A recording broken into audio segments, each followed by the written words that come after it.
చెడ్డీ gang తరహాలో దోపిడీలు, దాడులకు పాల్పడే మధ్యప్రదేశ్కు చెందిన తార్ గ్యాంగ్ సిటీలో ఎంటర్ అయింది. నగర శివారు ప్రాంతాల ప్రజలే టార్గెట్గా చేసుకుని దొంగతనాలకు పాల్పడుతున్నారు ఈ నయా దొంగలు.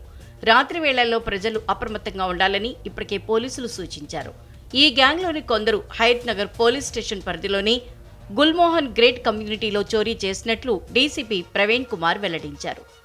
ప్రహరీపై ఏర్పాటు చేసిన సోలార్ వైర్లను కట్ చేసి ఆ తర్వాత కమ్యూనిటీ లోపలికి చొరబడినట్లు తెలిపారు.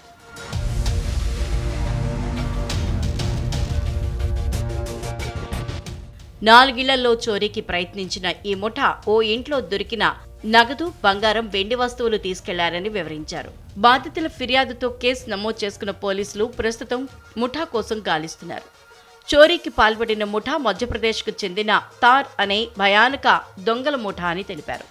సిటీలో సంచరిస్తున్నట్లుగా గుర్తించారు. మరోవైపు హయత్ నగర్, అబ్దుల్లాపూర్ మెట్, ఘట్కేసర్ పరిసర ప్రాంతాల ప్రజలు రాత్రులు ఒంటరిగా తిరగద్దని, గ్రామీణ ప్రాంతాల వారు అలర్ట్గా ఉండాలని పోలీసులు సూచించారు.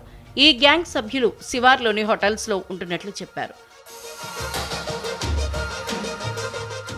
పగలు రేఖీ నిర్వహించి రాత్రులు దొంగతనానికి పాల్పడుతున్నట్లు పోలీసులు చెప్పారు. ఒక్కో గ్యాంగ్లో 5 అంతకంటే ఎక్కువగా ఉన్నట్లు చెప్పారు. అర్ధరాత్రిళ్లు ఎవరైనా తలుపు తడితే తీయద్దని, వచ్చిన వారు ఎవరో నిర్ధారించుకోవాలన్నారు. అనుమానాస్పద వ్యక్తులు కనిపిస్తే డైల్ 100కు ఫోన్ చేయాలి అని సూచించారు.